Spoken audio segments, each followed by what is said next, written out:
Red rooms, hitmen for hire, live torture videos streaming in 4K.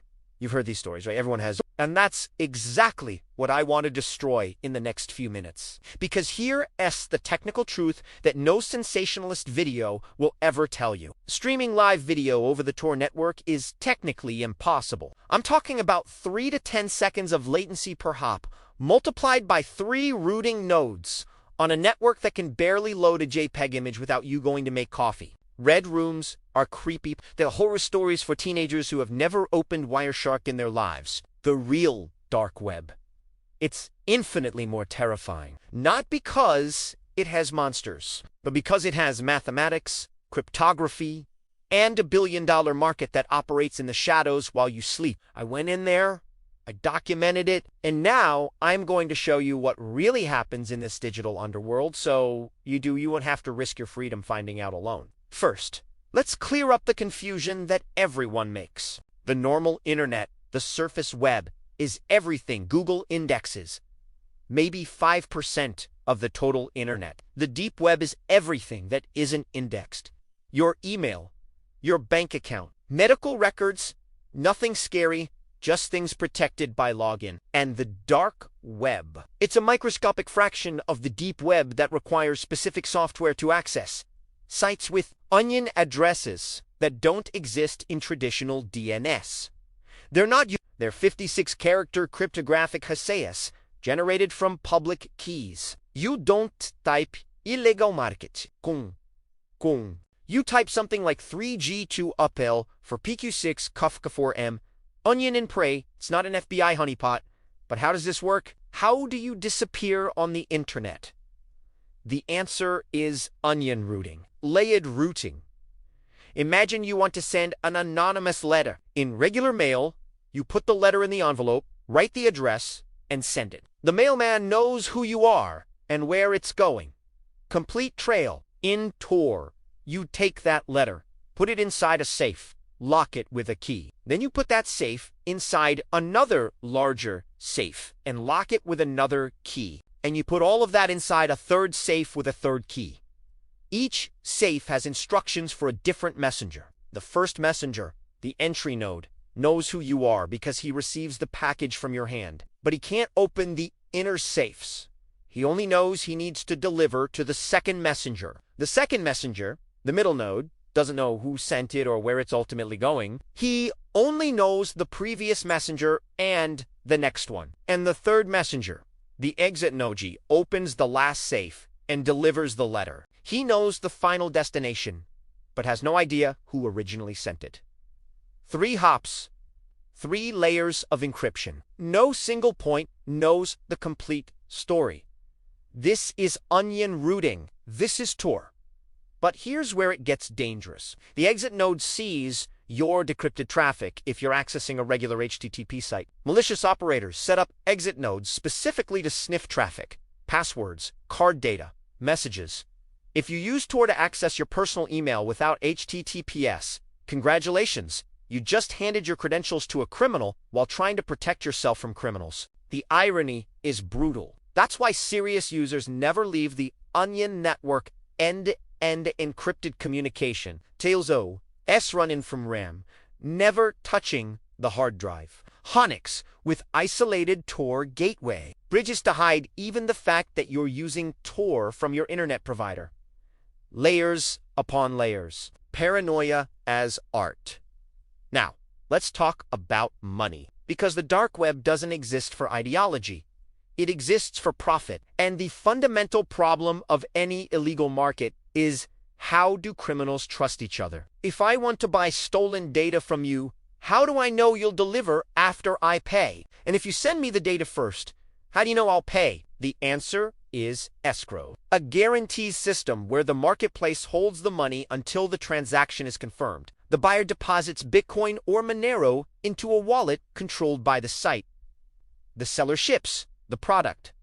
The buyer confirms receipt. Only then does the site release the payment minus the 5 to 10% fee. The marketplace becomes the judge, the bank, and the security guard all at once. And if someone tries to scam reputation system, public reviews, Sellers with hundreds of positive transactions. Refund guarantees.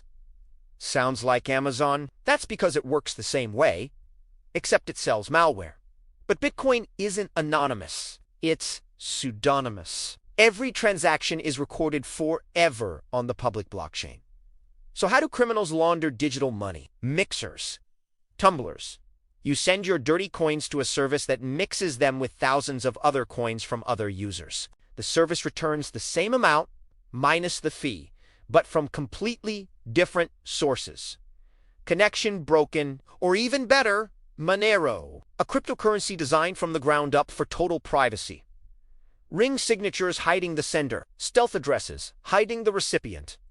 Ring CT hiding the amount. When the FBI took down Alphabet, they recovered millions in Bitcoin. You know how much they recovered in Monero? 0. Mathematics, 1. And communication, PGP, pretty good privacy. Each user has a key pair. A public one they share with everyone. A private one that never leaves their computer. If I want to send you a secret message, I encrypt it with your public key. Only your private key can decrypt it. Not even the marketplace can read it. Not the FBI with a warrant. Not God. It's mathematically impossible without the private key or a few billion years of brute force computation. Serious sellers require PGP communication. Serious buyers verify the key fingerprint. Any mistake means you're talking to an imposter or a cop. So what's really sold there? Let's go through the catalog of hell. First, data. Billions of leaked credentials from breaches like LinkedIn, Adobe, Collection 1 through 5. Email logins, passwords, combos formatted for credential stuffing. Complete fulls. Name, social security number, date of birth, address, card number, security code, mother's maiden name. Complete identities for $10, $15. Bank accounts with verified balances, access to PayPal, Venmo, cryptocurrency wallets. Second, tools. Ransomware as a service, where you pay a percentage of ransoms to use someone else's malware. Zero-day exploits. Vulnerabilities that even the manufacturer doesn't know about. Auctioned to the highest bidder. Governments, spy companies, criminals, all in the same auction. A 0-day for iOS can be worth $2 million.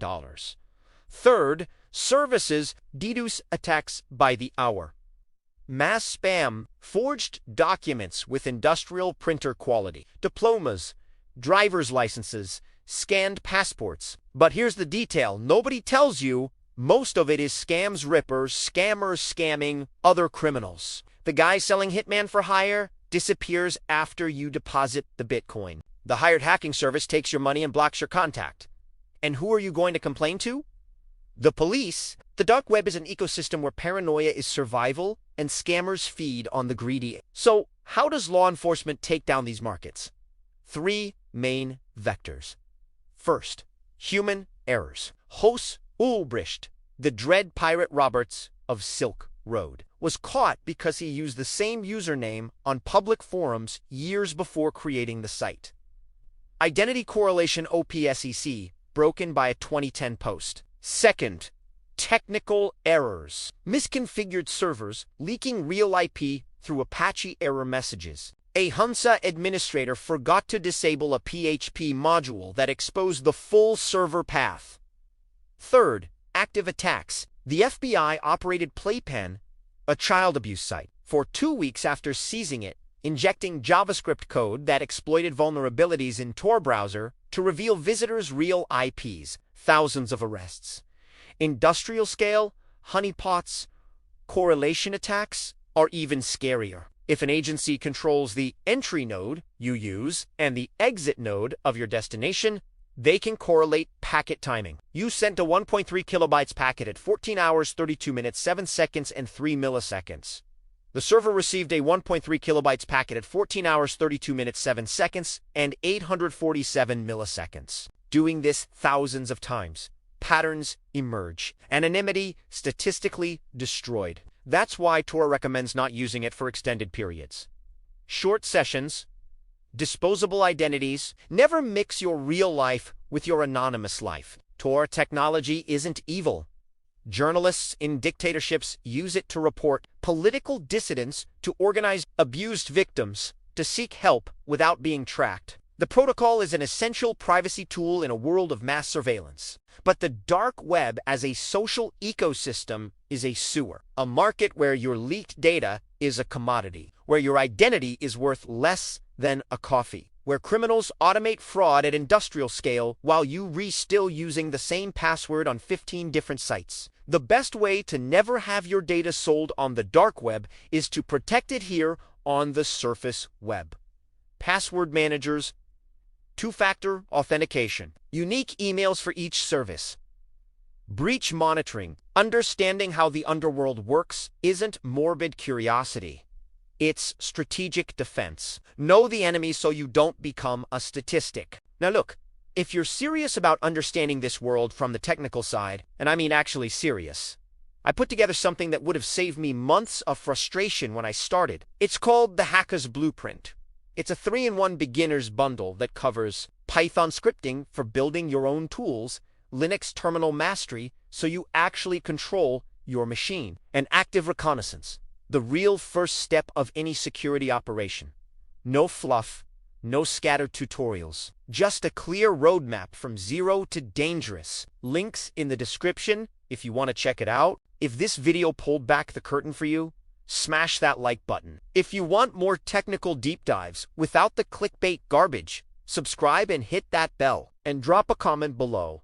What topic should I investigate next? Cryptocurrency tracing, malware analysis, async techniques. I'm Tech Connection, and I'll see you in the next one. Until then, keep your identity compartmentalized.